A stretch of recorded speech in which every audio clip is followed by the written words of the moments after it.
Hello बच्चों, good morning. I hope सभी लोगों का पेपर बहुत अच्छा हुआ होगा। ठीक है, तो जो चैप्टर से बेटा आपको पता ही है, मोल है और एटॉमिक स्ट्रक्चर है। अभिजय का जो पहला पार्ट टेस्ट था। ठीक है, तो चैप्टर दोनों ही आपके न्यूमेरिकल बेस्ड है। तो आइए डिस्कशन शुरू करते हैं, क्योंकि दोनों चैप्टर न्यूमेरिकल बेस्ड है, इसीलिए हो सकता है कि थोड़ा सा आज डिस्कशन जो है हमारा लंबा जाए। मतलब मैं फिर भी कोशिश करूंगा कि 1 आवर के अंदर अंदर इसको रैप अप किया जाए। ठीक है, पर आपसे रिक्वेस्ट है कि वीडियो पूरी देखिएगा। जो सवाल आपसे बन जाते हैं, ठीक है, वो भी जरूर देखिए, क्योंकि हो सकता है कि मैं आपको जो कुछ ट्रिक बताऊं, ठीक है, वो ज्यादा बेहतर हो आपके मेथड से। ठीक है, तो हो सकता है कि आपको कोई शॉर्टकट देखने को मिले, तो उसको आप अप्लाई कर सकते हैं अपने अपकमिंग एग्जाम्स में। ठीक है, चलिए शुरू करते हैं बेटे। क्वेश्चन नंबर 1 आपके बोर्ड पे दिखाई दे रहा है स्क्रीन पे। ये मोल कॉन्सेप्ट का क्वेश्चन है बेटे, इसमें कह रहा है आपसे नंबर ऑफ एटम्स डिमांड किया गया है नाइट्रोजन का 5 लीटर्स ऑफ एयर में। ठीक है, जिसमें कि 78% बाई वॉल्यूम जो है वो नाइट्रोजन है। ठीक, तो अगर 78% बाई वॉल्यूम, इसका मतलब 5 लीटर्स का जो 78% है ना, वो एग्जैक्ट वॉल्यूम है किसका, N2 का ना। तो 78% ऑफ 5 लीटर्स। ओके, तो ये वॉल्यूम हुआ ऑफ द नाइट्रोजन है ना। अब वॉल्यूम को आपको मोल्स में कन्वर्ट करने के लिए डिवाइड करना होता है किससे, 22.4 से। इससे ये मोल में कन्वर्ट हो जाता है। ठीक है, ये मोल्स ऑफ N2 आ गया। लेकिन आपसे जो पूछा गया है वो ध्यान देंगे, मोल्स नंबर ऑफ मॉलिक्यूल्स नहीं पूछा है बेटे, नंबर ऑफ एटम्स पूछा है नाइट्रोजन का ना। नाइट्रोजन एक डायटोमिक गैस है जिसका फॉर्मूला N2 होता है, इसीलिए N2 के मोल्स आए हैं। अभी आपको N का मोल निकालना है, तो उसके लिए आपको 2 से मल्टीप्लाई करना पड़ेगा। ये मोल्स ऑफ N आया। ठीक है, फिर इसको आप मल्टीप्लाई करोगे एवोगैड्रो नंबर से। कि आपका ऑप्शन जो है वो Na के फॉर्म में ही है, तो दैट इज वाई आपको इसको सॉल्व नहीं करना, आपको ये वाला पोर्शन सॉल्व करना होगा। ठीक है, तो as far as I remember, जहां तक सॉल्व करके आंसर आता है बेटा आपका 0.35 Na आता है। ठीक है, चलिए तो नेक्स्ट क्वेश्चन पे आता है अब। 52, एक ऑर्गेनिक कंपाउंड है, उसमें 8% ऑक्सीजन है बाय इट्स मास। तो minimum possible molecular weight of the acid क्या होगा। तो देखिए, ऐसे क्वेश्चन जो है वो काफी ज्यादा रिपीटेड होते हैं, हमने मोल में कई बार ऐसे क्वेश्चंस किए हैं। ठीक, इसमें आपको क्या करना होता है बेटे, जो एसिड है ना उसका मोलर मास आप एक्स अज्यूम कर लेंगे। ओके, और इसका जो 8% है, मतलब 8% ऑफ एक्स, 8% ऑफ एक्स जो है वो mass of single oxygen atom के बराबर रखेंगे। आप सिंगल ऑक्सीजन क्यों कह रहा हूं, बिकॉज आपसे मिनिमम पॉसिबल मोलर मास बोला गया है, और मिनिमम में ऑक्सीजन कम से कम एक होगा। ठीक है, उससे कम नहीं हो सकता है। ठीक है, क्योंकि किसी भी मॉलिक्यूलर फॉर्मूले में आप फ्रैक्शंस में नहीं डिनोट करते, तो आप हाफ नहीं ले सकते, 0.25 नहीं ले सकते मोल्स को। ठीक है, मिनिमम 1 मोल ऑक्सीजन तो रहेगा ही रहेगा, और 1 मोल ऑक्सीजन का जो मास है वो 16 ग्राम है बेटे। ठीक है, आप इसको सॉल्व करेंगे, ठीक है, आपका एक्स का वैल्यू आ जाएगा अप्रोक्सीमेटली 200 के अराउंड। ठीक है, तो ये आपका आंसर हुआ 52। 53 देखिए बेटे, क्या कह रहा है आपसे, कंसंट्रेटेड एक्वस सॉल्यूशन है, 98% H2SO4 है बाय मास। ठीक है, एंड डेंसिटी इतनी है उसकी, the volume of this solution required to make 500 ml of this. मतलब आपको ये सॉल्यूशन प्रिपेयर करना है इस सॉल्यूशन से जिसकी डेंसिटी इतनी है। ठीक है, तो 500 ml 0.2 मोलर में पहले आप मोल्स निकाल लो बेटे। मोल्स कितना आएगा, मोलैरिटी इनटू वॉल्यूम करते हैं। वॉल्यूम आपका लीटर में होना चाहिए, जो कि हाफ लीटर है। तो half litre into 0.2, number of moles of H2SO4 जो बनेंगे, मतलब जो चाहिए आपको, वो आपका 0.1 मोल आ जाएगा। ओके, 0.1 मोल का जो मतलब होता है वो H2SO4 के मास के टर्म्स में अगर बात करें, तो वो होता है बेटे 9.8 ग्राम है ना। 98 से मल्टीप्लाई करेंगे आप, जो कि उसका मोलर मास है। ठीक है, तो आपको 9.8 ग्राम्स ऑफ H2SO4 बनाना है 98% H2SO4 सॉल्यूशन बाय मास से। तो 98% H2SO4 सॉल्यूशन बाय मास का मीनिंग क्या होता है कि in 100 grams of solution there will be 98 grams of H2SO4। ठीक, तो बहुत ऑब्वियस है कि अगर आपका 100 ग्राम सॉल्यूशन में 98 ग्राम H2SO4 है, सॉरी 98, तो आपको अगर 9.8 चाहिए H2SO4, तो आपको ये चाहिए होगा बेटे 10 ग्राम्स है ना। 10 ग्राम्स ऑफ सॉल्यूशन चाहिए, और इस 10 ग्राम सॉल्यूशन का आपको मास नहीं बताना, बेसिकली वॉल्यूम बताना है। तो वॉल्यूम कैसे बताएंगे आप, वॉल्यूम दिया जाएगा बेटे मास अपॉन डेंसिटी, जो कि है 1.8 ग्राम पर ml। इसको सॉल्व करेंगे आप, ठीक है, आपका आंसर जो है 5.55 ml के आसपास आएगा।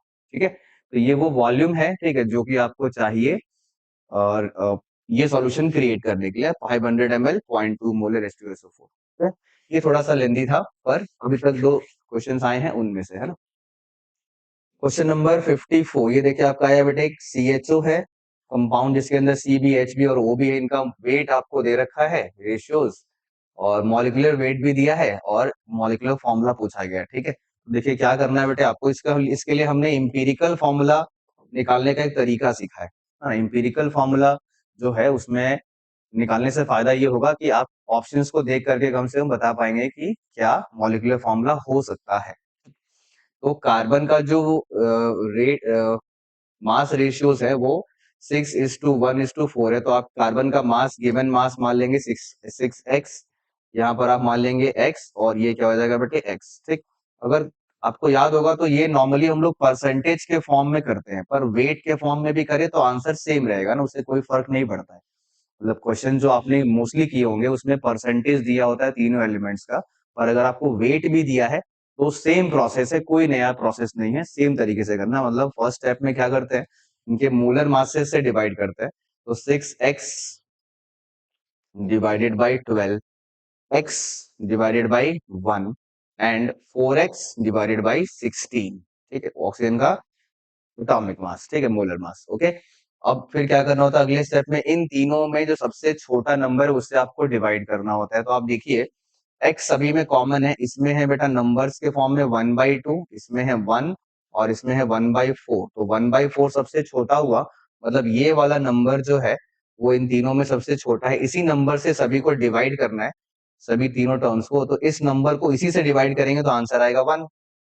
ठीक है, अब x/1, x/4x/16 अगर आप करोगे तो ये आएगा बेटे क्या, 4x/16 का मतलब 16 जाएगा ऊपर, 4 रहेगा नीचे, यहाँ पर बचेगा बेटे 4। ओके, अच्छा, और इसमें देखिए ये हो जाएगा x/12 डिवाइडेड बाई x/4, है ना, ये मैंने कट कर दिया यहाँ पे, है ना, x/4।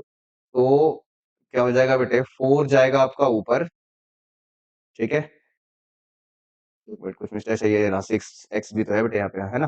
तो 4 जाएगा ऊपर, है ना, तो ये हो जाएगा 6 × 4/12। ठीक है, तो ये आ रहा है बेटे क्या आपका 2। ठीक, तो C पे 2 आ रहा है, ओके, H पे आ रहा है 4, और O पे क्या आ रहा है 1, C2H4O1। ये मॉलिक्यूलर फॉर्मूला नहीं है, ये इंपीरिकल फॉर्मूला है। ओके, अब इंपीरिकल फॉर्मूला आ गया तो अब आप एक स्टेप बचा सकते हो अपना, ऑप्शंस को चेक कर ले, इन चारों ऑप्शंस में से कौन सा ऐसा फॉर्मूला है जिसका इंपीरिकल फॉर्मूला ये आ रहा है। तो ये तो नहीं हो सकता, यहाँ पर 1 1 आ जाएगा बेटे। ठीक है, ये भी नहीं हो सकता।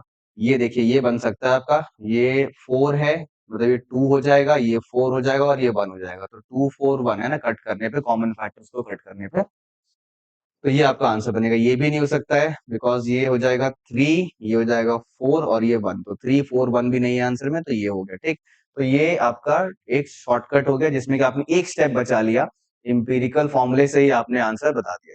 ठीक है, अगर मैं आपको एग्जैक्ट तरीका बताऊं तो क्या करना है, इसके बाद कुछ नहीं है, जो इंपीरिकल मास है इसका, वो देखिए बेटे क्या हो जाएगा, इंपीरिकल मास हो जाएगा 12 × 2 24, 1 × 4 4, और ये हो जाएगा बेटे 16। तो 16 + 4 20, और ये हो रहा है 44। इंपीरिकल मास आपका आ गया 44, और मॉलिक्यूलर मास भी आपको दिया है 88। ठीक है, अब इन दोनों के रेशियो से निकाल सकते हैं कि वो कॉमन फैक्टर क्या है, जो कि आपने कट किया है मॉलिक्यूलर से इंपीरिकल बनाने के लिए। ओके, 88 बाई आप 4 करोगे, 44 करोगे बेटे, तो वो आएगा 2, है ना, और वो 2 जो कॉमन फैक्टर है, वो 2 कॉमन फैक्टर आप इस इंपीरिकल फॉर्मूले से मल्टीप्लाई कर दोगे, तो C4H8 और O2 आपका एग्जैक्ट आंसर आ जाएगा, C4H8 और O2। ठीक है, तो थर्ड ऑप्शन जो है आपका करेक्ट आंसर है। ओके, पर वो वाला स्टेप आप कंज्यूम कर सकते हो, मतलब बचा सकते हो उसको, कोई ऐसा इशू नहीं है, बिकॉज ऑप्शंस ऐसे हैं। ठीक है, तो उसको आप सेव कर सकते हो। नेक्स्ट देखिए, how many electrons are present in this moles of oxygen. 18 isotope है बेटे, और -2 भी है। तो देखिए 18 आइसोटोप होने से इलेक्ट्रॉन्स के ऊपर कोई फर्क नहीं पड़ेगा, बिकॉज वो न्यूट्रॉन्स एंड प्रोटॉन्स की संख्या का सम होता है। ओके, तो अब 2 माइनस होने से फर्क पड़ेगा, क्यों, देखिए ऑक्सीजन में नॉर्मली जो इलेक्ट्रॉन्स है वो 8 है, 2 माइनस का मतलब 10 इलेक्ट्रॉन आ गए। दो दो एक्स्ट्रा आ गया, ठीक है। तो 10 इलेक्ट्रॉन एक सिंगल ऑक्सीजन के आयन में है इसके अंदर। आपको बस ये पता करना है कि ऑक्सीजन के आयन्स कितने हैं, तो कुछ नहीं, ये मोल है ना। मोल को आपको एवोगैड्रो नंबर से मल्टीप्लाई कर देना होगा और आपका आंसर बच जाएगा। ये आपका आंसर रहेगा बेटे, ठीक है। इसको सॉल्व कर लीजिएगा अप्रॉक्स में, तो आपको आंसर मिल जाएगा, ठीक है। चलिए next, given below are the two statements, one is labeled as assertion। अच्छा, assertion रीजन है बेटे। empirical formula of cyclobutane is 1/4 of its molecular mass। cyclobutane क्या होता है? ये होता है बेटे साइक्लोब्यूटेन, है ना। तो 1 2 3 4 5 6 7, है ना, और एक 8। ओके, तो इसका जो मॉलिक्यूलर फॉर्मूला है वो है C4H8। C4H8, इसको अगर आप कट करेंगे तो 4 जो है इसका कॉमन फैक्टर है, तो CH2 आ जाएगा। तो इसका इंपीरिकल मास, इसका जो इंपीरिकल मास है और जो मॉलिक्यूलर मास है वो कितने टाइम्स जो है डिफर करता है बेटे? 4 टाइम्स, ठीक है। तो ये स्टेटमेंट करेक्ट है। इंपीरिकल मास 1/4 है, ठीक है, बिल्कुल करेक्ट है।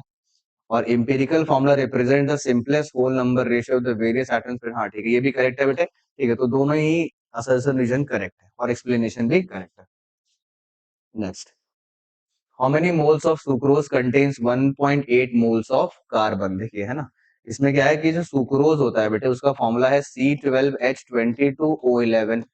ओके, तो इसके एक मोल में 12 मोल कार्बन है, मतलब 12 मोल कार्बन अगर होगा तो एक मोल सुक्रोज होगा। आपसे पूछा है कि अगर 1.8 मोल्स ऑफ कार्बन है तो कितना मोल सुक्रोज होगा। यूनिटी मेथड लगाइए, क्या 1/12 डिवाइडेड मल्टीप्लाइड बाई 1/8, ठीक है, 1/8, ठीक है। बस इससे आपको क्या मिल जाएगा बेटे? Moles of sucrose. ओके, तो क्वेश्चन जो है बहुत डेप्थ में नहीं पूछे गए हैं बेटे, अगर आप देख रहे हैं तो बहुत ही बेसिक चीजें ना यहाँ पर पूछी गई हैं, ठीक है। ये आपको मोल्स का फंडामेंटल आइडिया है या नहीं है।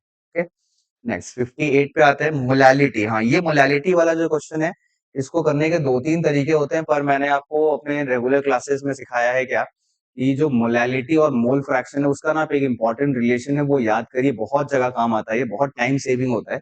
और वो रिलेशन है क्या? Molality is equals to mole fraction of solute, ठीक है, अपॉन में mole fraction of solvent multiplied by molar mass of the solvent multiplied by ऊपर क्या बेटे?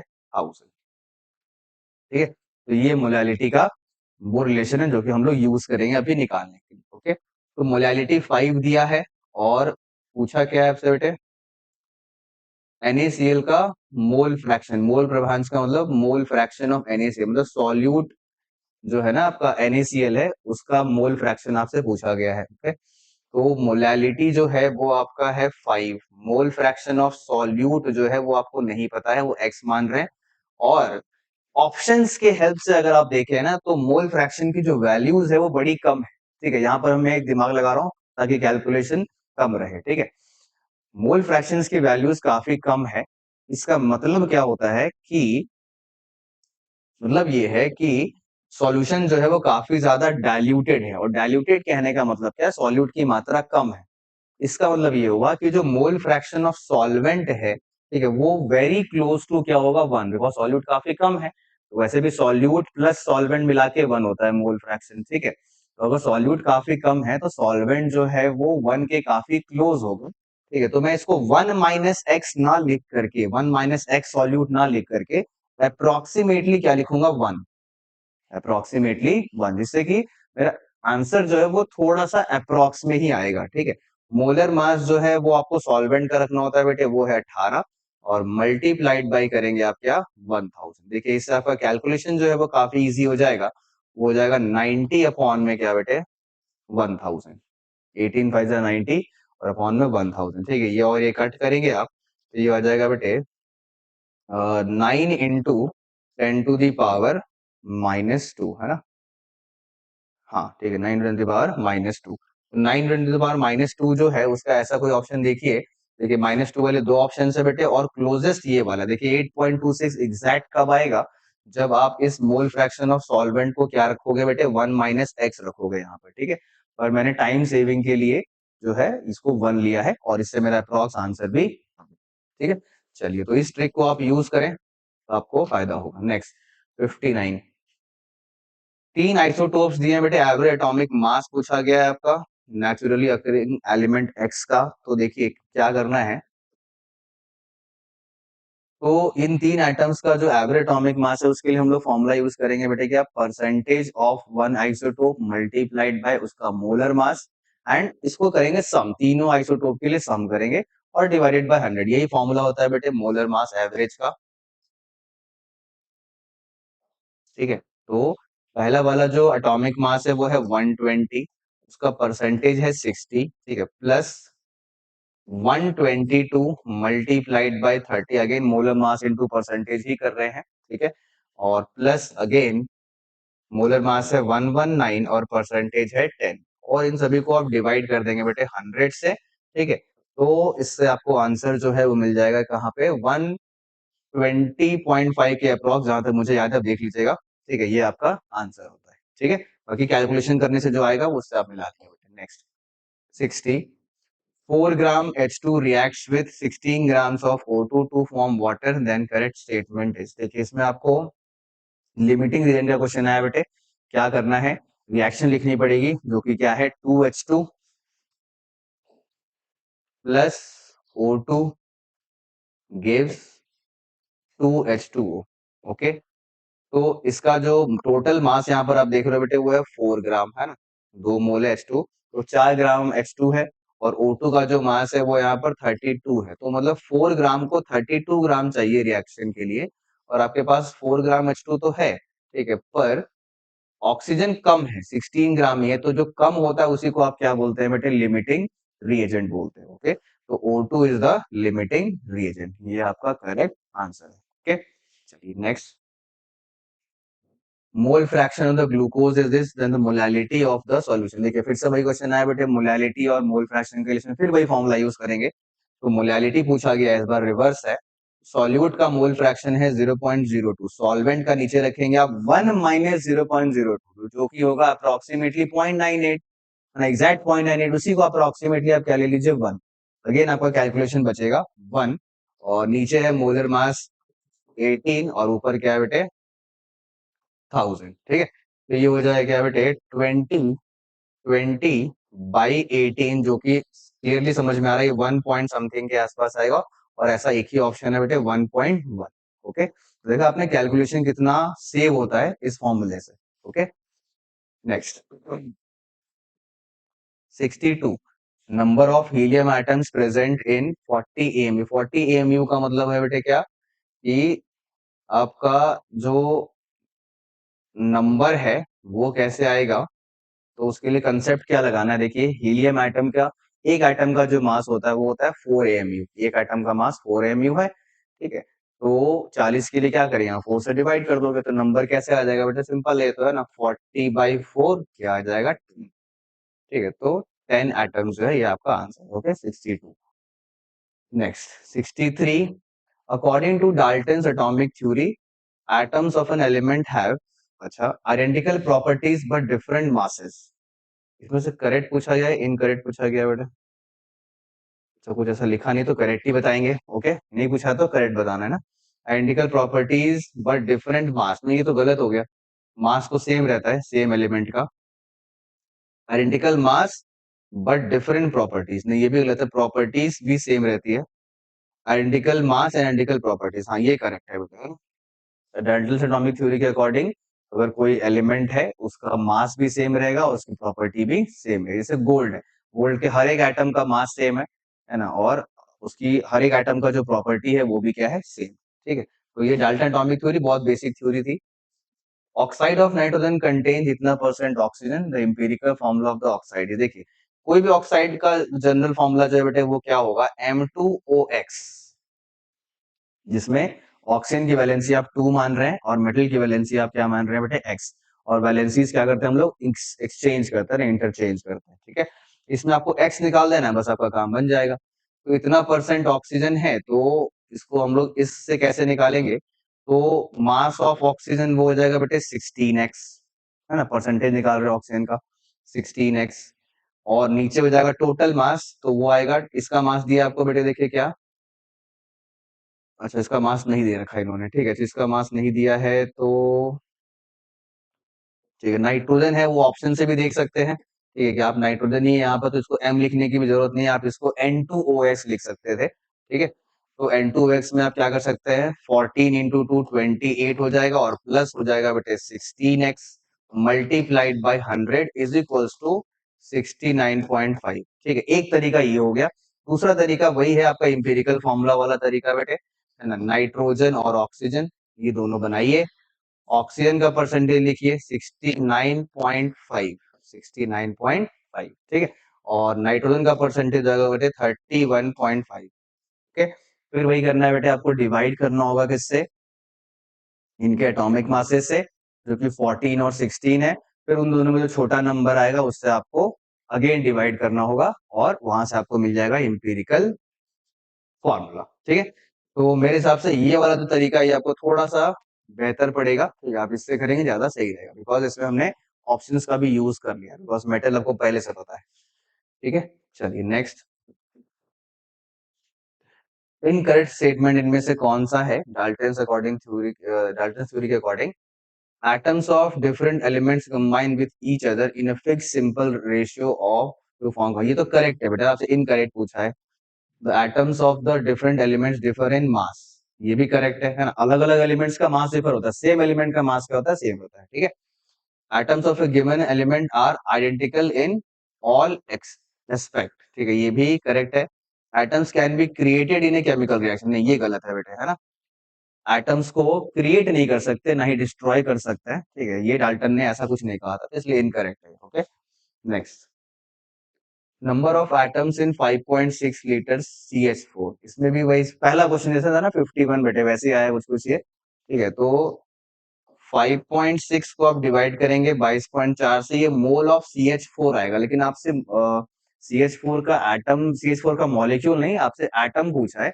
तो इसके मोल में, एक मोल में देखिए 5 एटम है ना, 4 हाइड्रोजन के और 1 कार्बन के, तो ये मोल ऑफ CH4 है, मल्टीप्लाइड बाई 5 करेंगे, ओके, ये आ गया आपका number of moles of atoms, and इसी को आप एवोगैड्रो से मल्टीप्लाई कर दोगे तो आपको क्या मिल जाएगा, एग्जैक्ट नंबर ऑफ एटम्स, ठीक है, उसके बाद कैलकुलेशंस है, वो भी इजी नहीं, इजी है ना, वो आपका यहाँ पर चुपचाप 4 से डिवाइड हो जाएगा, फिर आप सॉल्व कर सकते हो, नेक्स्ट,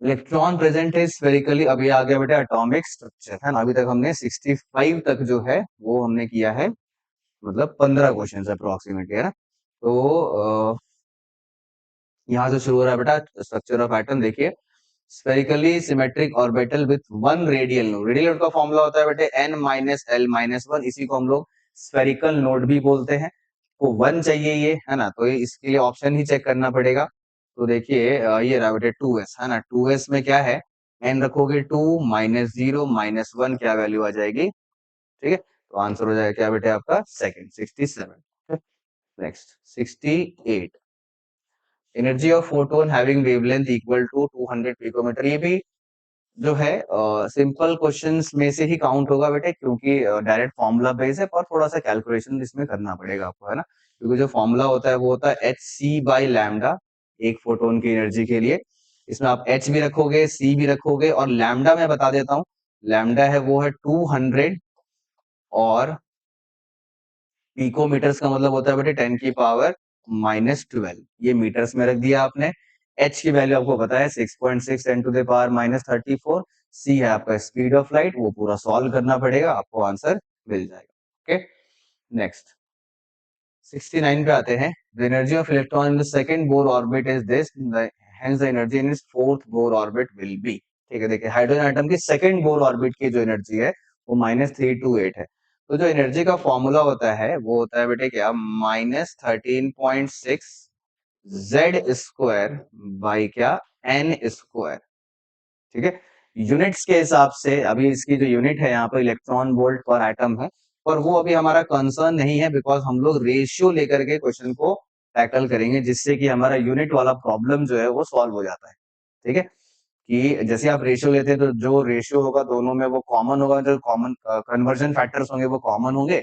और वो कैंसिल आउट हो जाते हैं, ठीक है, तो सेकेंड ऑर्बिट के लिए जो वैल्यू है वो इतनी है, ओके, फोर्थ ऑर्बिट के लिए जो वैल्यू वो आपसे पूछी गई है, तो आप देखिए एनर्जी और एन जो है वो इनवर्सली प्रोपोर्शनल है। ओके, तो उसके लिए हम लोग क्या फॉर्मूला लगाएंगे बेटे, ऐसा कहेंगे कि जो E1/E2 है वो उल्टा हो जाएगा किससे, ऑर्बिट के नंबर्स का, जो ऑर्बिट नंबर्स का स्क्वायर है उसका उल्टा, बिकॉज बाकी सारे टर्म्स कैंसल आउट हो जाएंगे क्योंकि दोनों हाइड्रोजन है और कॉमन फैक्टर्स कन्वर्जन फैक्टर्स भी कट जाएंगे। ठीक है, E1 का मतलब पहला वाला एनर्जी आपको दे रखा है -328 डिवाइडेड बाई E2, ये आपसे पूछा गया है। N2 का मतलब हो गया दूसरा वाला जिसमें पूछा गया है, वो फोर्थ ऑर्बिट है, वो आपका हो जाएगा बेटे 4 का स्क्वायर 16 एंड डिवाइडेड बाई क्या, N1 है ना। N1 क्या है यहाँ पे, N1 है जो पहला वाला ऑर्बिट है जो कि है 2 का स्क्वायर, 2 का स्क्वायर करेंगे आप, ये 4 हो जाएगा, ये कट जाएगा 4 से और ये कट जाएगा आपका 81 से। तो E2 की जो वैल्यू आ जा रही है वो क्या आ जा रही है, 81 या 82, सॉरी 82 से, 82 से है ना, तो 82 से ये आ जा रहा है। ठीक है, तो 69 क्वेश्चन नंबर ऑप्शन नंबर 1। ठीक है, इसमें भी बहुत सारे बच्चे जो है वो कैलकुलेशन में फंस जाते हैं, नहीं कैलकुलेशन में नहीं फंसना है। अगर आपको किसी एक ऑर्बिट का दिया है, दूसरे का पूछा, आराम से आप रेशियो निकालो, है ना, कोई कैलकुलेशन मत करो, रेशियो निकालोगे बाकी सारे फैक्टर्स जो परेशान करने वाले हैं वो कट जाएंगे। ठीक है, नेक्स्ट 70 पे आते हैं बेटे, uncertainty position of electron is zero. अच्छा देखिए, अनसर्टेनिटी अगर पोजीशन की जीरो होगी तो मोमेंटम की इन्फिनिटी हो जाएगी, क्योंकि फॉर्मूला है delta X into delta P greater than equal to H by 4 pi. तो अगर ये जीरो है बेटे, इसको नीचे लेके आइए, ये मिलेगा आपको, और anything by zero is what, infinity. ठीक है, तो आंसर हो जाएगा infinite. Next 71, de Broglie wavelength पूछा गया है in nth orbit of hydrogen atom is equal to 8 pi A naught. तो वो ऑर्बिट नंबर क्या है, तो देखिए डी ब्रॉगली वेवलेंथ और रेडियस का फॉर्मूला जो इन दोनों को रिलेट करता है बेसिकली, वो आपका कहाँ से आता है, बोर मॉडल का एक पॉस्टुलेट है जो कि M B R is equal to N H by 2 pi, है ना।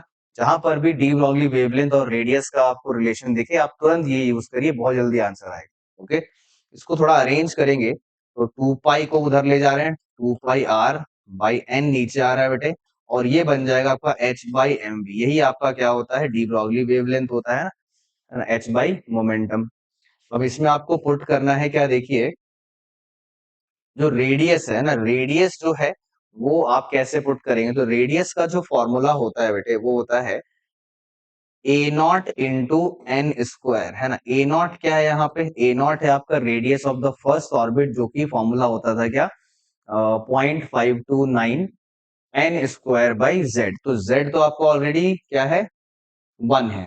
ठीक है, ये होता है हाइड्रोजन एटम, जेड 1 रख दिया हमने, और वो जो 0.529 है ना, उसी को आप ए नॉट बोल रहे हो, बिकॉज वो फर्स्ट ऑर्बिट की रेडियस है। जब आप n1 रखोगे वही ए नॉट बन जाएगा। ठीक है, तो इसीलिए रेडियस का जनरल फॉर्मूला ये बना सकते हैं आप हाइड्रोजन आइटम के लिए, ए not into N square.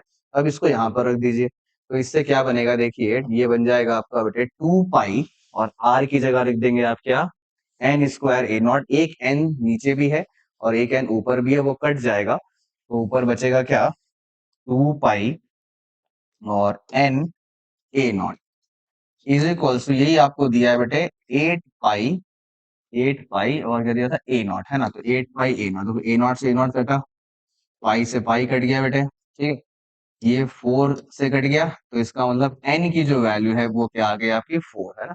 N की वैल्यू क्या आ गई आपकी 4। तो फोर्थ ऑर्बिट के लिए जो डी ब्रॉगली वेवलेंथ है वो 8 पाई ए नॉट होता है। ठीक है, तो ये एक अच्छा क्वेश्चन आपको अभी तक एटॉमिक स्ट्रक्चर का मिला है।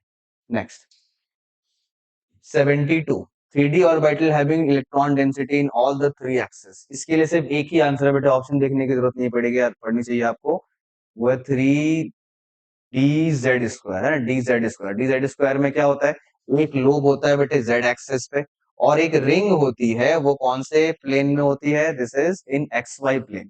तो एक्स एक्सिस में भी इलेक्ट्रॉन डेंसिटी है, वाई में भी है, ठीक है, और जेड में तो ये पूरा पूरा लोब ही है। ठीक है, तो ये इकलौता ऐसा ऑर्बिटल है जिसमें तीनों ही प्लेन्स में आपको कहीं ना कुछ इलेक्ट्रॉन डेंसिटी मिल जाती है। ठीक है, next graph between psi R and R आपसे पूछा गया है, ये कौन से ऑर्बिटल का ये ग्राफ है, तो देखो जो ग्राफ आप पढ़ते हो वो 1s का कुछ ऐसा होता है बेटा ना, साई वर्सेस आर, ये 1s का ग्राफ पढ़ा है आपने, ठीक है। और ये साई वर्सेस आर ये आपने पढ़ा है 2s का ग्राफ, ठीक है। और ये पढ़ा है आपने 2p का ग्राफ, साई वर्सेस आर, ठीक। तो बहुत सारे बच्चे इस ग्राफ को देख करके ये वाला जो ऑप्शन है, शायद से ये वाला ऑप्शन मतलब 1s वाला टेक करके आए होंगे। लेकिन इसमें एक चीज नोटिस करने वाली बात ये है कि देखिए ये वाला जो पोर्शन है ना बेटे, ये निगेटिव है, ठीक है। मतलब ये निगेटिव वाला पोर्शन हमारे में ना ये है ना ये है, निगेटिव वाला पोर्शन हमारा सिर्फ ये है, जहां पर ये वाई एक्सिस में नीचे जा रहा है। और ये किसके लिए था बेटे, 2s के लिए, है ना। ये 1s के लिए था और ये 2p के लिए था। तो निगेटिव वाला जो पोर्शन है वो सिर्फ 2s वाले में है, ओके। इन्होंने बहुत स्मार्टली वाई एक्सिस को थोड़ा सा शिफ्ट कर दिया है ताकि वो चीज मिस हो जाए और आप एक नजर में देख करके उसको 1s बताएं, ठीक है।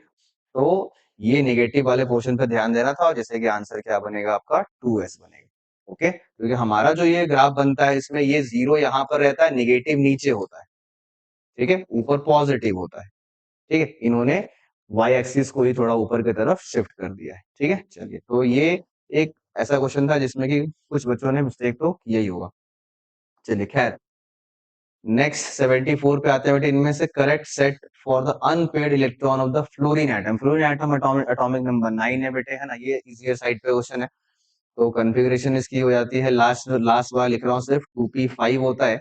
और 2p5 में इलेक्ट्रॉन्स जो है वो कुछ ऐसे फिलअप किए जाते हैं, ओके। ठीक है, तो मतलब ये 2p ऑर्बिटल है तो n2 है, l1 है।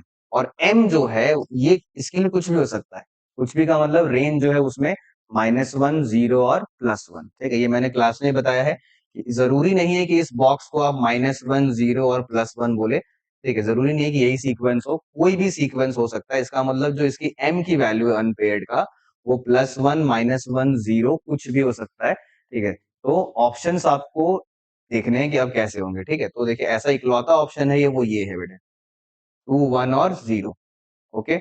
अगर यहाँ पर 0 की जगह +1 भी होता, -1 भी होता, तब भी वो ऑप्शन करेक्ट होता, पर इन्होंने ऐसा ऑप्शन बनाया नहीं। ऑप्शन ही ऐसा बनाया गया है कि एक ही ऑप्शन आपका करेक्ट मिलता है, ठीक है। चलिए नेक्स्ट 75 पे आते हैं। There is no spherical node in 3p। देखिए स्फेरिकल नोड का मतलब अगेन रेडियल नोड होता है बेटे, और रेडियल नोड जो है वो n-l-1 होता है, ठीक है। तो 3p के लिए देखिए क्या होगा, 3 -1 तो ये आ रहा है बेटे 1। तो नो बोल रहा तो ये गलत हो गया, स्टेटमेंट ही गलत हो गया, ये असर्शन गलत हो गया।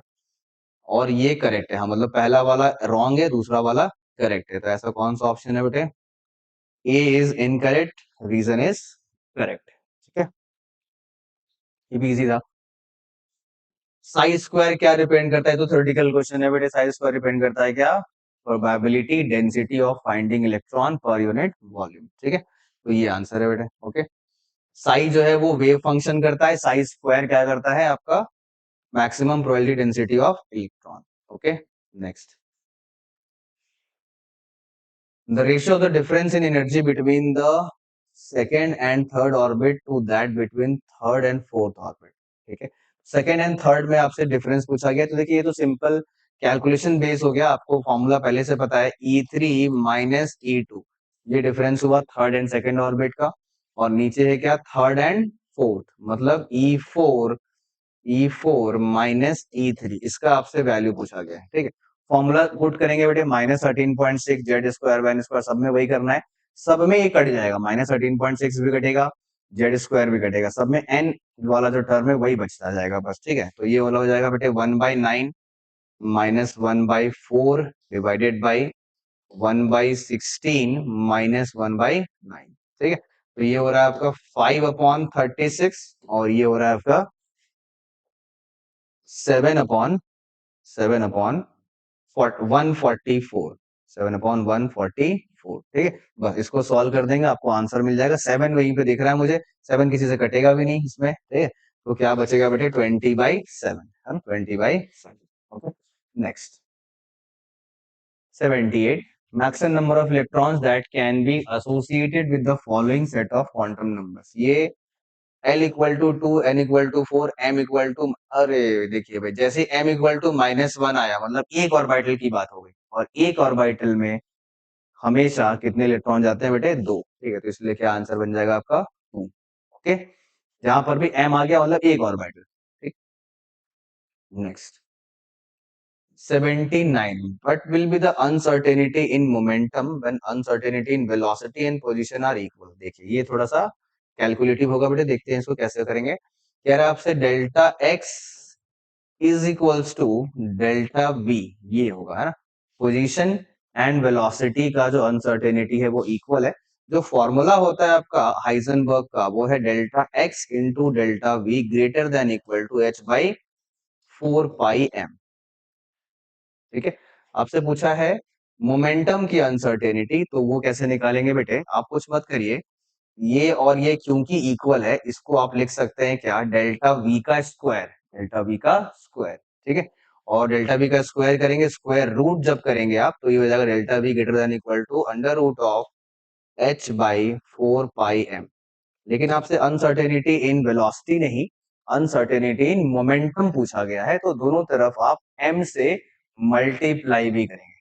ठीक है, जिससे कि m डेल्टा भी क्या बन जाएगा? डेल्टा p बन जाएगा। ठीक है, तो यहाँ पर आपने m से मल्टीप्लाई किया, तो इधर भी m से मल्टीप्लाई होगा, यही टर्म आपका डेल्टा p बनेगा, और इसमें m चला जाएगा बेटे अंदर, m स्क्वायर बन जाएगा वो, तो ये हो जाएगा mh by 4 pi, mh by 4, m square अंदर हो गया, एक m कट गया, तो mh बाई 4 पाई। तो देखिए ऐसा कौन सा ऑप्शन है बेटे? 4 पाई का मतलब नीचे बाहर आ जाएगा 2, तो ये पहला ही ऑप्शन है बेटे, है ना, mh by under root of pi.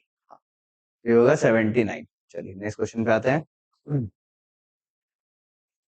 UV reason जो है वो लाइमन में निकलता है ना। देखिए ये तो सिंपल है बेटे, लाइमन में यूवी होता है, पामर में आपका जो है विजिबल जोन होता है, उसके बाद इंफ्रारेड होते हैं सारे। Okay, next.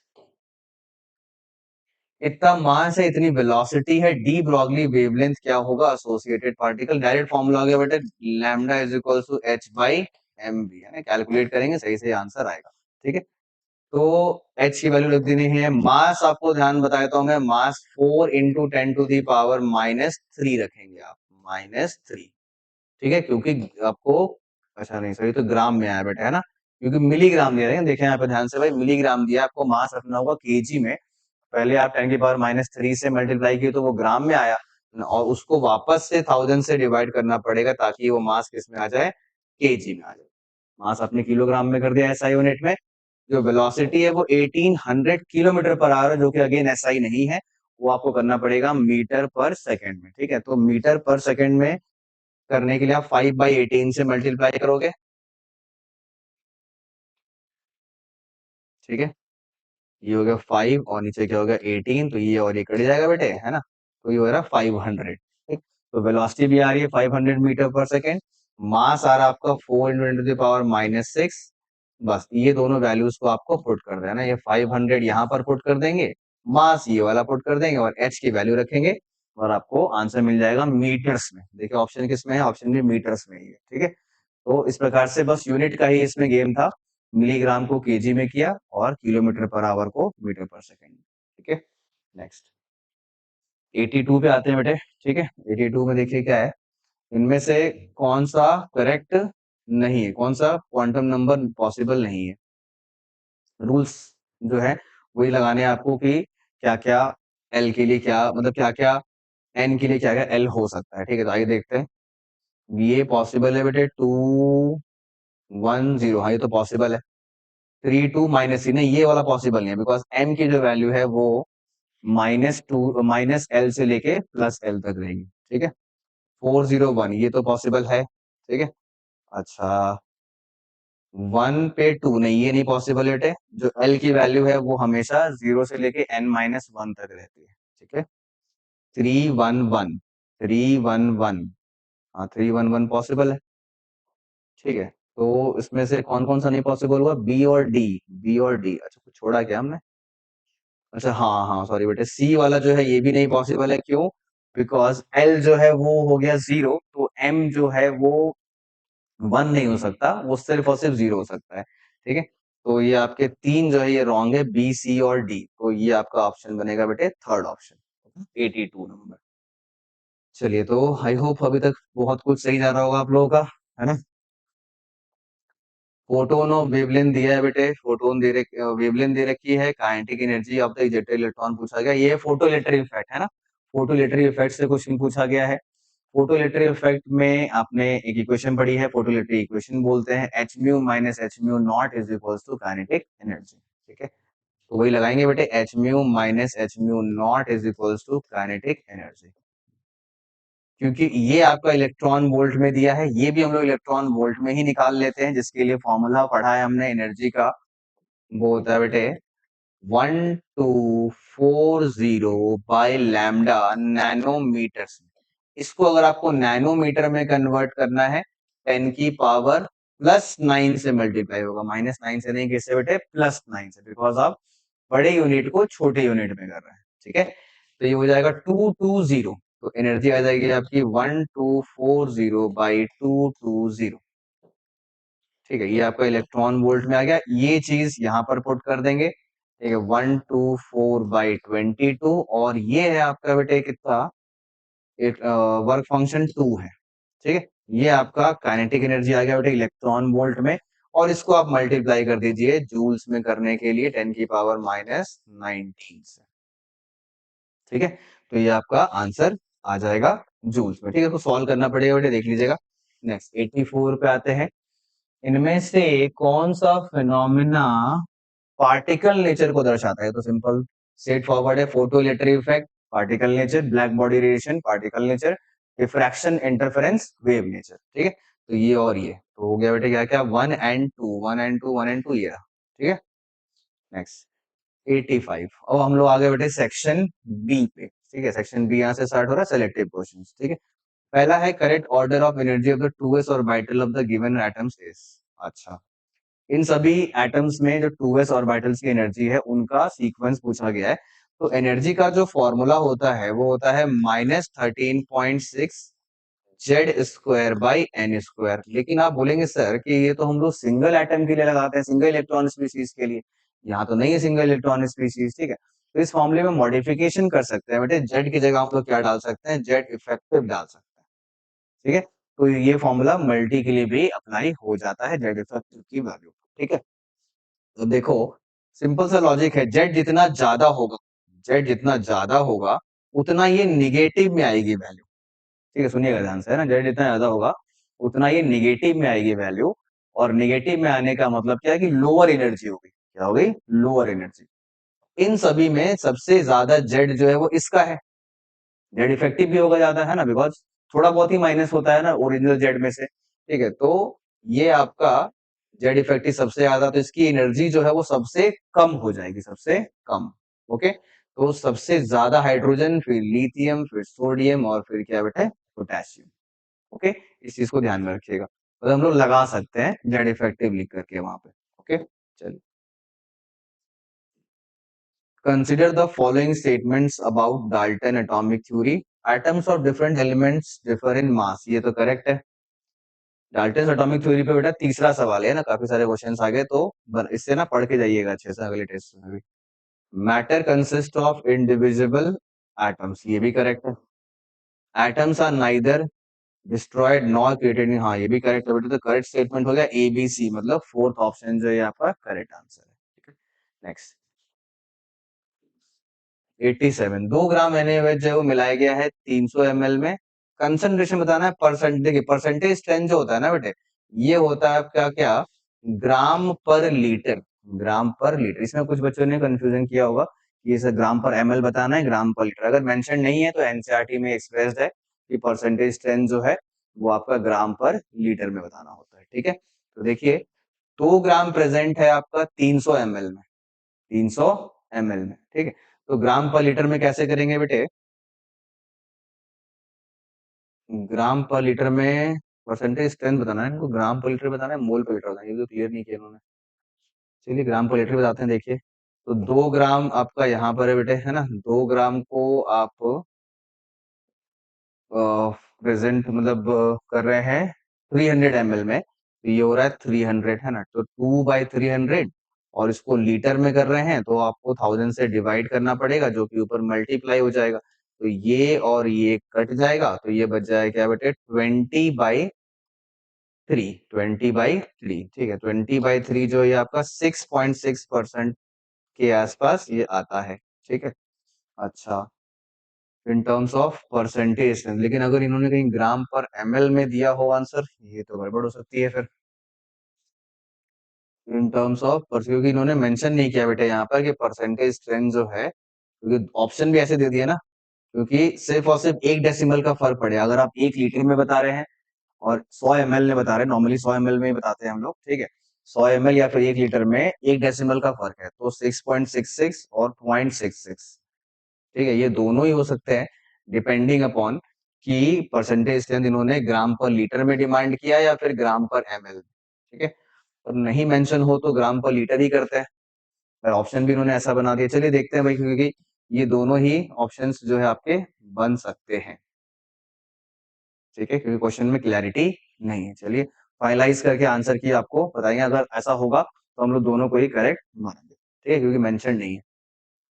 नेक्स्ट 88 पे आते हैं बेटे, which of the following pairs have the same number of atoms. इनमें से सेम नंबर ऑफ एटम्स बताना बेटे, सेम नंबर ऑफ मॉलिक्यूल्स नहीं, तो आपकी जो एटॉमिसिटी है उससे भी आपको मल्टीप्लाई करना पड़ेगा। तो 16 ग्राम ऑक्सीजन और 4 ग्राम हाइड्रोजन, देखते हैं क्या होगा बेटे। 16/32 ये मोल हो गया, मल्टीप्लाइड बाय 2 करेंगे ऑक्सीजन के मोल्स के लिए, O2 की नहीं, ऑक्सीजन के मोल्स के लिए, ऑक्सीजन एटम के मोल्स के लिए, और ये हो जाएगा 4/2 मल्टीप्लाइड बाय 2, ठीक है। इवन मास बाय मोलर मास कर रहे हैं और उसके एटॉमिसिटी से मल्टीप्लाई भी कर रहे हैं, तो ये हो जाएगा आपका 1 और ये हो जाएगा आपका 4, ठीक है। तो ये तो इक्वल नहीं है, वैसे करके इसको भी चेक करेंगे, तो 16/32 और इंटू 2, फिर से बनाएगा 44/44 मल्टीप्लाइड बाई 3, क्योंकि 2 ऑक्सीजन का एटम है और 1 कार्बन का एटम है, तो 3 से मल्टीप्लाई कर रहे हैं, तो ये भी इक्वल नहीं है। 28 और 32, हाँ ये हो जाएगा बेटे 28/28 molar mass by molar mass, given mass by molar मास, और 32/32, और इसमें भी 2 से मल्टीप्लाई होगा और इसमें भी 2 से होगा, ठीक है। तो ये आपका करेक्ट आंसर है, थर्ड वाला, ठीक है, थर्ड वाला। Next 39, metal M has atomic mass this, oxide of its metal है इतना percent mass, the empirical formula of the oxide, ठीक है। मतलब इस बार देखिए क्या आया बेटे, मेटल M आया है, तो इन्होंने क्लैरिफाई नहीं किया कि कौन सा मेटल है, M के टर्म्स में आपको आंसर देना है, ठीक। फिर से वही करेंगे बेटे, मेटल ऑक्साइड का फॉर्मूला मान लीजिए आप M2OX, और जो परसेंटेज ऑफ ऑक्सीजन है वो आपको दिया है 26, बस वहां यहाँ से निकाल दीजिए परसेंटेज, है ना। वो कैसे निकालते हैं, तो वो होता है mass of oxygen 16x divided by total mass. Total mass जो है वो कैसे आएगा, मेटल का जो मास है वो 23 है, तो 23 इंटू 2 करेंगे आप, ये हो जाएगा 46, और प्लस प्लस 16 इंटू एक्स, है ना, और इंटू 100 इज इक्वल्स टू क्या हो जाएगा बेटे, 26। बस इसको आपको x के लिए सॉल्व करना होगा, जिससे कि आपको x की वैल्यू मिल जाएगी और काम बन जाएगा, ठीक है। पर एक आइडिया लगा सकते हो कि 23 एटॉमिक मास सोडियम का होता है, भाई सोडियम का ऑक्साइड क्या बनेगा, Na2O बनेगा, ठीक है। तो ये आप बोल सकते हैं आइडिया लगा करके, ठीक है, पर ज्यादा सेफर साइड ये रहेगा कि आप इसको सॉल्व कर ले, ठीक है, ज्यादा बेहतर ये रहेगा, ठीक है। चलिए नेक्स्ट 90 पे आते हैं, इनमें से कौन से में मैक्सिमम नंबर ऑफ एटम्स है। फिर से एटम्स पूछा गया बेटे, मॉलिक्यूल नहीं, हर जगह एटम ही पूछ रहा है भाई, मॉलिक्यूल पूछ ही नहीं रहे हैं लोग, ठीक है। तो उसके एटॉमिसिटी से मल्टीप्लाई करना बिल्कुल नहीं भूले, ठीक। 4 ग्राम हाइड्रोजन गैस है, तो कितना हो जाएगा बेटे, 2/2, सॉरी 2/2 नहीं, 4/2 एंड मल्टीप्लाइड बाई 2, ये आ गया मोल ऑफ H2, और 2 है आपकी एटॉमिसिटी, आपने 2 से मल्टीप्लाई कर दिया, ये आ रहा 1 मोल ऑफ एटम्स आ रहे हैं, ठीक है। इसमें ज्यादा मोल्स होंगे एटम्स के, उसमें ज्यादा नंबर होगी, नंबर भी होगा। 11.2 में कितने मोल्स आएंगे बेटे, वाटर वेपर में आएंगे भाई, है। तो 11.2 का मतलब हो गया 11.2/22.4 मल्टीप्लाइड बाई 3, 3 से क्यों कर रहे हैं, वाटर वेपर है, वाटर वेपर का मतलब होता है क्या, H2O, जिसमें एक मॉलिक्यूल में 3 एटम्स है, एटॉमिसिटी 3 है, ठीक है। तो ये हो जाएगा बेटे आपका 1.5, 54 ग्राम्स ऑफ Ag, तो Ag का तो मोलर मास बहुत ज्यादा होता है, तो वो तो कम ही आएगा बेटे, है ना, 108 होता है, ठीक है। तो ये हो जाएगा क्या बेटे आपका हाफ मोल, तो ये तो नहीं हो सकता, बहुत लो है ये। आपसे पूछा क्या मैक्सिमम नंबर ऑफ आइटम्स पूछे गए, तो अभी तक किस में आ रहा है बेटे ये 11.2 लीटर्स ऑफ वाटर वेपर्स में आ रहा है। अच्छा 24 ग्राम्स ऑफ ओजोन देखते हैं भाई, 24/48 गिवन मास बाय मोलर मास और मल्टीप्लाइड बाय 3, ठीक है। ये कट जाएगा आपका किससे, 24 और 2 से कट जाएगा, और ये आ जाएगा आपका 1.5 बराबर। कैसे आ गया ये, अच्छा नहीं ये तो, ये आपका 4 था ना बेटे, 1 थोड़ी था। 4 ग्राम का मतलब हो गया 4/2 गिवन मास बाय मोलर मास और मल्टीप्लाइड बाय 2, ठीक है। तो ये और ये कट गया, ये आपका 4 बन रहा है, तो वो 4 सबसे ज्यादा हो रहा है बेटे, तो इसीलिए हो जाएगा 4 grams of hydrogen gas has maximum number of atoms. Okay next 91 पे आते हैं, ठीक है। इसमें जरा पानी पी लूंगा।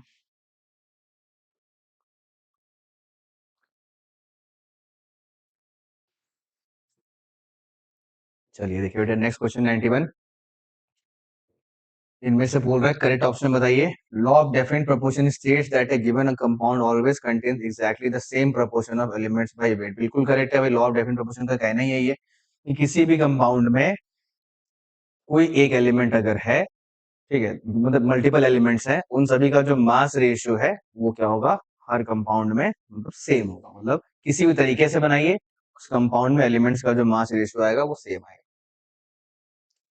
Avogadro law proposes the equal volume of the gases at same or different temperatures and pressure content। नहीं नहीं ये गलत है बेटा, डिफरेंट नहीं होना चाहिए, सेम टेम्परेचर एंड प्रेशर जो है वो होना चाहिए, तभी इक्वल नंबर ऑफ मॉलिक्यूल्स आता है, ठीक है। तो ये वाला इनकरेक्ट हो गया, ये वाला करेक्ट हो गया, ठीक है। तो अच्छा इधर भी है, according to Dalton's atomic theory atom is made up of electrons. नहीं ये तो गलत है, डाल्टन ने इलेक्ट्रॉन प्रोटॉन न्यूट्रॉन के बारे में नहीं बताया था, उन्होंने बोला था कि सिर्फ और सिर्फ एटम्स होते हैं, ठीक है। तो सिर्फ और सिर्फ क्या हो जाएगा बेटे, कौन सा statement, only one is correct, third option, only one is correct. 91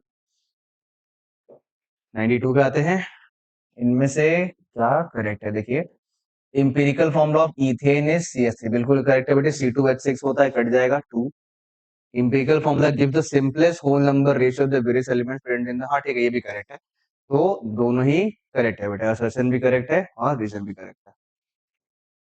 93 highest percentage of oxygen by mass, इसमें आपको इंडिविजुअली निकाल के चेक करना पड़ेगा बेटे, ठीक है। तो देखिए क्या करते हैं, H2O में परसेंटेज जो है वो कैसे आएगा, mass of oxygen 16 divide by 18 multiplied by 100, इसमें भी निकाल के चेक करना पड़ेगा 32 divided by 44 multiplied by 100 and so on, सब में आप निकाल के चेक करेंगे, ठीक है। जिसमें सबसे ज्यादा वैल्यू आएगी वो आपका आंसर बनेगा, ठीक है। आई होप कि इसके अंदर आएगा, बिकॉज जो दूसरा एलिमेंट है वो काफी लाइट है और एक एलिमेंट काफी हैवी है, तो उसका मास का परसेंटेज काफी ज्यादा होगा, ठीक है।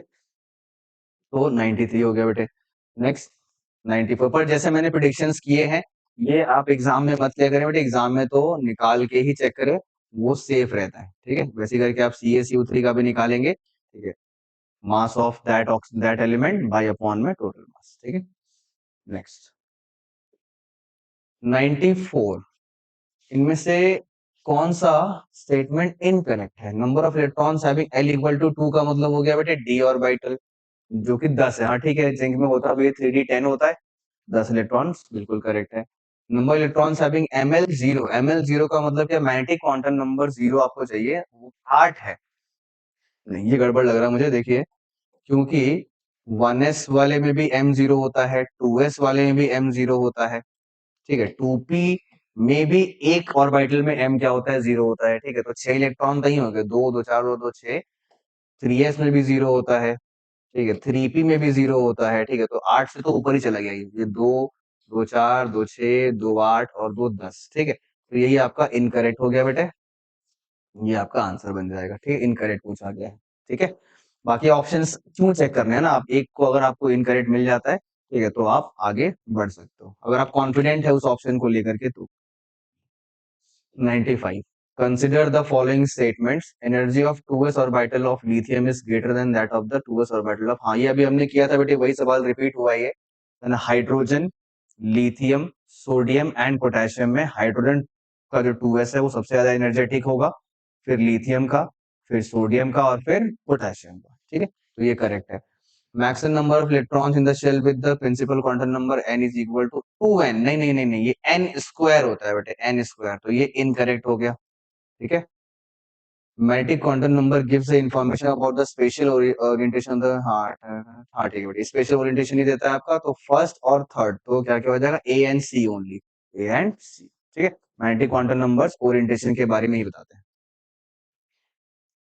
Radius of the second orbit of the helium plus is twice that of the first Bohr orbit. Radius का जो फॉर्मूला है बेटे वो है 0.529, 0.529 n स्क्वायर बाई जेड। तो पहले आप 1 1 रख देंगे तो 0.529 आएगा हाइड्रोजन के लिए। जब आप हीलियम प्लस का निकालोगे तो रखोगे आप 2 का स्क्वायर बाई 2, ऊपर ये 2 बचेगा जो कि 0.529 का डबल है, तो करेक्ट है ये। ठीक है, तो radius of the second Bohr orbit is twice, ये करेक्ट है। Radius of the orbit in hydrogen like species is directly proportional to Z and inversely, ना ना ना गलत है, उल्टा उल्टा लिख रहे हैं। Directly proportional to n square है and inversely proportional to z। ठीक है, तो पहला वाला करेक्ट है, दूसरा वाला इनकरेक्ट है, तो क्या हो जाएगा, ये वाला बेटा है ना, सेकंड ऑप्शन 96। ओके, 97, बस लास्ट 3 क्वेश्चन है बेटे। Consider the following statements for the photoelectric effect. इनमें से कौन सा इनकरेक्ट बताना है ना, इनकरेक्ट बताना है। ठीक, the number of electrons ejected is proportional to the intensity of और ब्राइटनेस ऑफ लाइट। हाँ ये तो सही है, जितने इलेक्ट्रॉन्स निकलेंगे वो किस पे डिपेंड करता है कि कितनी ज्यादा इंटेंसिटी है। ठीक है, तो ये करेक्ट, हो आपको इनकरेक्ट बताना है। There is a time lag between the striking of light beam and the ejection of electron from the metal surface. हाँ टाइम लैग तो है, ठीक है, बिकॉज पार्टिकल नेचर है। For each metal there is a characteristic maximum frequency known as the threshold frequency above which photoelectric is not observed. ये तो गलत हो गया।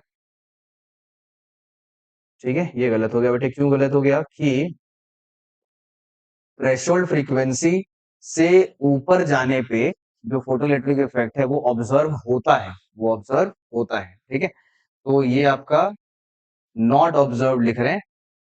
ठीक है, तो ये इनकरेक्ट हो गया, मतलब सी वाला है ना, सी वाला जो आपका अभी तक इनकरेक्ट हुआ है।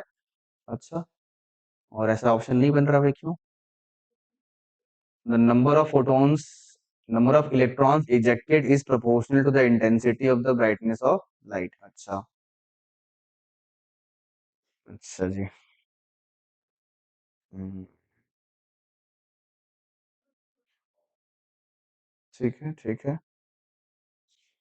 ये तो करेक्ट है। There is a time lag between the striking of light beam and the injection of the electrons from the metal surface. चलिए इस पे वापस आते हैं बेटे, मेरे को क्यों लग रहा है, क्योंकि टाइम लैग चले में ही जो है कुछ मिस्टेक होगा। तो ऑप्शन स्प्रिंट है। चलिए आता हूँ मैं इस वापस, है ना। नेक्स्ट 98 देखते हैं बेटे, 98 में क्या कह रहा है। Orbital angular momentum of electron in 3p orbital is, देखिए ऑर्बिटल एंगुलर मोमेंटम का जो फॉर्मूला है वो है under root of l into l plus 1 h by 2 pi, l into l plus 1 h by 2 pi. Okay, जिसमें l की जो value है वो क्या होगी बेटे, 3p के लिए जो l होता है वो आपका 1 हो जाएगा। यहाँ पर आप 1 पुट कर दोगे, 1 प्लस 1 जो ये 2 हो जाएगा, तो क्या बचेगा बेटे, रूट 2 h बाई 2 पाई। लेकिन ये जो h बाई 2 पाई है, ठीक है, इस h बाई 2 पाई को आप h बार से भी डिनोट करते हो। ठीक है, h बार से भी डिनोट करते हैं, जिससे कि आपका जो आंसर है वो रूट 2 h बार है ना, रूट 2 h बार भी आपका बनता है आंसर। ठीक है, रूट 2 h बार। ठीक है, एक second.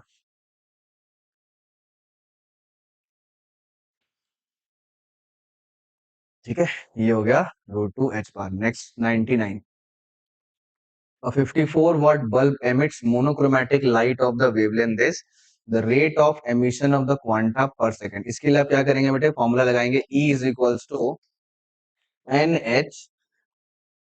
H C by lambda, NHC/λ, जिसमें एनर्जी जो है वो आपकी क्या है बेटे, 54 वाट है, मतलब 54 जूल पर सेकंड, है ना। ये आपका, अच्छा एन आपसे पूछा गया है बेटे, एच की वैल्यू आपको पता है, सी भी पता है ना, एच 6.6 है, 10⁻⁻34, ओके। और जो c है वो स्पीड ऑफ लाइट है 3 × 10⁸ और डिवाइड किससे करना है आपको, लैम्डा से। लैम्डा है आपका 330 नैनोमीटर्स, जो कि होगा 330 मल्टीप्लाइड बाई 10⁻⁻9, ठीक है। तो ये h रख दिया, यहाँ पर c रख दिया आपने, और यहाँ पर आपने लैम्डा रख दिया किसमें, मीटर्स में। सब कुछ SI में रखा है आपने, जिससे कि आपको n जो है मिल जाएगा, ठीक है, नंबर्स में, ठीक है। इसको आप सॉल्व करेंगे, आपको क्या मिल जाएगा बेटे, नंबर ऑफ फोटॉन्स जो 1 सेकंड में एमिट हुआ है, 1 सेकंड में एमिट हुआ है। यही आपसे पूछा भी गया है। नेक्स्ट जो क्वेश्चन है 100 वाला, वो क्या कह रहा है, correct order of the values of the work function for the given metals is. देखिए, वर्क फंक्शन जो है ये आपका क्या होता है बेटे कि किसी मेटल के प्लेट से कितनी इजीली इलेक्ट्रॉन को वहां से नॉकआउट किया जा सकता है, उसी को हम लोग उसका वर्क फंक्शन बोलते हैं। जितना मुश्किल होगा उतना ज्यादा वर्क फंक्शन आप बोलते हो, ठीक है। तो इसका मतलब आपको एक तरीके से आयनाइजेशन एनर्जी है, आपको बताना है कि सबसे कम किसमें होगी और सबसे ज्यादा किसमें होगी, ठीक है। तो देखिए, इन सभी में जो कॉपर है ना, वो उसका जेड इफेक्टिव काफी ज्यादा होता है, इसीलिए इससे इलेक्ट्रॉन निकालना सबसे मुश्किल है, ठीक है, कॉपर हुआ। ठीक है, उसके बाद magnesium, lithium and then potassium. क्यों? बिकॉज मैग्नीशियम जो है वो आपका लाई करता है लिथियम और पोटेशियम के कंपैरिजन में towards the right periodic table में, ठीक है। तो टुवर्ड्स द राइट लाई करने का मतलब क्या होता है कि आयनाइजेशन एनर्जी जो है इसकी क्या हो जाती है बेटे, ज्यादा हो जाएगी, ठीक है। ओके, आयनाइजेशन एनर्जी क्या हो जाएगी, ज्यादा हो जाएगी इसकी, तो इसलिए इसका वर्क फंक्शन भी ज्यादा हो जाएगा, ठीक है। और लिथियम और पोटेशियम में कैसे डिसाइड होगा, ये रहा lithium, then sodium and then potassium. तो लिथियम और पोटेशियम में लिथियम की आयनाइजेशन एनर्जी क्या होगी, ज्यादा होगी, क्योंकि ऊपर से नीचे आते हुए आयनाइजेशन एनर्जी क्या हो जाती है, रिड्यूस करती है, जिसकी वजह से इसका जो वर्क फंक्शन है वो पोटेशियम से क्या रहेगा, ज्यादा रहेगा, ठीक है। तो इसका आंसर क्या हो जाएगा बेटे, फोर्थ वाला, ठीक है। एक क्वेश्चन आपका ये कौन सा रह गया था, टाइम लैग वाला, देख लेते हैं वापस से। कहाँ था वो, ये रहा। There is a time lag between the striking of the light beam. हाँ, यही वाला गड़बड़ है बेटे, टाइम लैग नहीं होता है ना, वो स्मूथ तरीके से इलेक्ट्रॉन वहां से निकलता है। पर इस चीज की डिटेलिंग आपको केमिस्ट्री में नहीं, वो आपको फिजिक्स में पढ़ना है। मॉडर्न जो फिजिक्स आप पढ़ेंगे तो वहां पर आपको डिटेल में इसको पढ़ना होगा, ठीक है। चलिए नेक्स्ट जो 100 है बेटा, ये आपका हमने सामने लास्ट वाला सवाल तो कर लिया, बस इसी के साथ आपका डिस्कशन जो है ओवर होता है, ठीक है। आई होप बहुत सारे क्वेश्चंस आपने सही किए होंगे, ठीक है। तो सभी को फर्स्ट पार्ट टेस्ट के रिजल्ट के लिए best of luck, okay, thank you.